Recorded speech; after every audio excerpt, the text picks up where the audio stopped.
Hello, and welcome to another edition of Journey to Stewardship, where we learn to be good stewards of what God has entrusted to us. I'm your host, the Reverend Doctor, and I'm here today for the message to tell you that God is going to send people your way that only you can help. And I want you to realize that God will bring specific people into your life that you can help, and that only you can help. Nobody else can help them. You can help them. That's why God send them your way, to see if you're going to be a good steward. So there are people that God's going to send your way for you to help. And only you can help them. That's why God send them your way. And you know that you've probably done it before. You've probably seen it before. And you didn't recognize that when something told you to make that left. So you made that left and you went down there and there was somebody in trouble. And you helped them. You gave them a jump. You changed their tire. Send people your way. He'll send people your way. I'm going to tell you now, I know that to be true because years ago I was going to a meeting and I left home late. I left home late to get to the meeting. And on my way to the meeting, I stopped to get some gas. And I saw this van over there. These little old ladies were standing outside the van. And so I walked over there. I saw they had a flat tire. So I walked over there and I asked them did they need some help. And sure, they said, yeah. Nobody stopped to help them. They didn't know who to ask, whatever. So I changed the tire for them. Now I'm already late now to the meeting. Left home late. Stopped by the gas station. There was this van full of ladies coming from church. I changed their tire. They tried to give me some money. I told them no, thank you. It was enough. And I was on my way. And I still went down to the meeting. Got to the meeting. Door was closed. Door locked. I was like, I missed it. So as I was turning to drive out the parking lot, here comes the car. I opened the doors. One of the guys said, Brother Gunn, where you going? I said, the meeting over with. He said, the meeting ain't even start yet. I'm like, what? I thought I was late. Left home late. So that meant that I left home late to go there to meet them ladies to help them. And when I got down there, the meeting hadn't even started. It's like God stopped time. It's like God made sure that I was there to help them ladies. And I did. Even though I knew I was late, I stopped and I changed the tire on their vehicle. And then I left and I said, go on down to the meeting. I'm going to go down anyway and get down there. The building locked. I'm like, I missed the meeting on my way out of the parking lot. One of the attendants drove up and said, Brother Goodine, where you going? I said, the meeting is over. He said, no, it hadn't even started yet. So I know that God made sure that I was there at that time to help them ladies. That meant he sent somebody, and it seemed that I was the only one that could help them. So God will send people. And I want you to realize this. As a good steward, God will send people your way that only you can help. That only you can help. So I got some scripture tonight. First scripture, James chapter 2, starting at verse 15 and 16. And I'm reading out of the NIV tonight. Suppose a brother or sister is without clothes and daily food. If one of you says to them, go in peace, keep warm and well fed, but does nothing about their physical needs, what good is it? What good is you see they in need, but you don't help them? God sent them your way for you to help them. As a good steward, God sent them your way. So what good is it if you see they need help and you don't help them? Sometimes it don't take all of that. Sometimes it don't take money. It just takes time. Sometimes it takes money, but that money will be replaced. Sometimes it's food, whatever. But help when you can. Help when God sends them your way, because God sends specific people your way for you to help. The next scripture is Proverbs 14 and 31. Proverbs 14 and verse 31. Whoever oppresses the poor shows contempt for their maker, but whoever is kind to the needy honors God. Kind to the needy.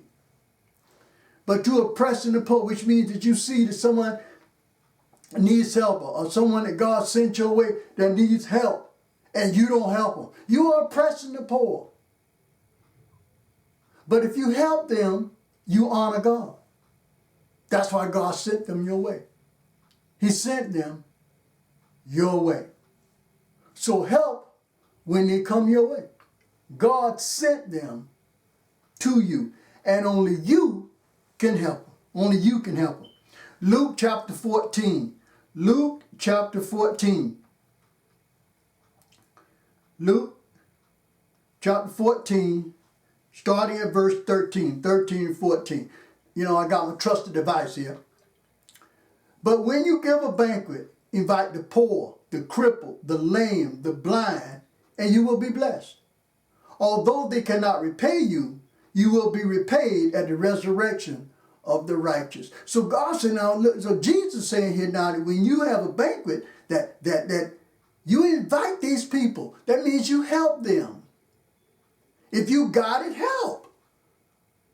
Help the needy, the lame, the poor, the crippled, the blind. Help them. God sent them your way. Help them. You said, well, they can't repay me. Well, you're not going to get paid now. You're going to be paid at the resurrection. When you're honoring God. It's another feather in your cap, I guess, if you want to put it like that.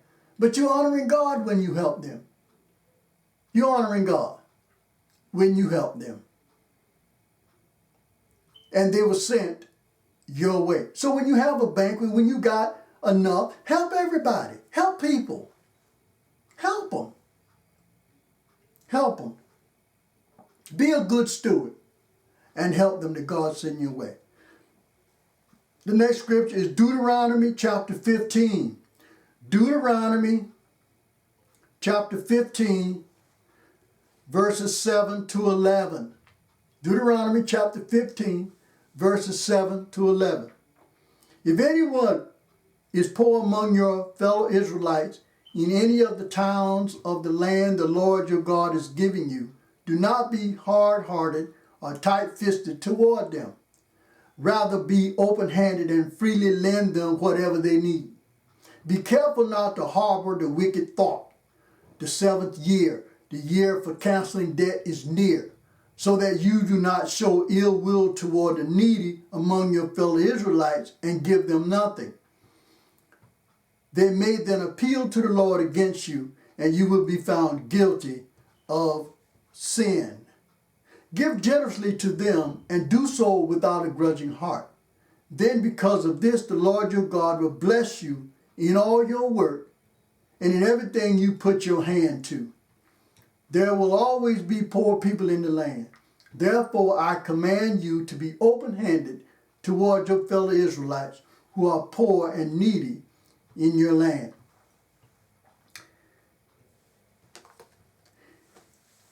There's always going to be poor people. There's always going to be people that is in need that God is going to send your way.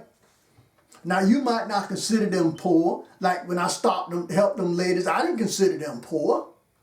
I just considered that they needed my help. So some people may not be considered poor, but they're going to be poor people. And God said, do not be hard-fisted against them. Lend them freely. But do not say, because in the seventh year, you are supposed to cancel all debts after 7 years. But then you'll say, well, the seventh year is approaching, therefore I'm not going to give them anything, I'm not going to loan them anything because I'm going to have to cancel that debt. God said, don't think like that, because they might petition God against you. They might petition God against you, and God will hold it against you. So what I'm saying today is that God is going to send people your way that only you can help. Only you can help them. Nobody else can help them. Only you. And God sent them people to you to be a good steward and help them. So now, today I want to remind you that God is sending people your way that only you can help. See, I can't help them people, but you can. God sent them to you. The ones that God sent my way, I do my best to help. And you know what? If they come to me for help, God's going to make sure that I have it to help them. Remember, all that you give, you keep. All that you give, you have it. All that you give, you have it. All that you keep, you lose. All that you keep, you lose. So if God sends someone that needs your help, and you got the means to help them, and you don't help them, He's going to take that from you. Because you are not a good steward. So let's be good stewards of what God has entrusted to us. Let's be good stewards. Well, I'm your host, the Reverend Doctor, and this has been another edition of Journey to Stewardship. And I always sign off by saying, well done, thy good and faithful servant.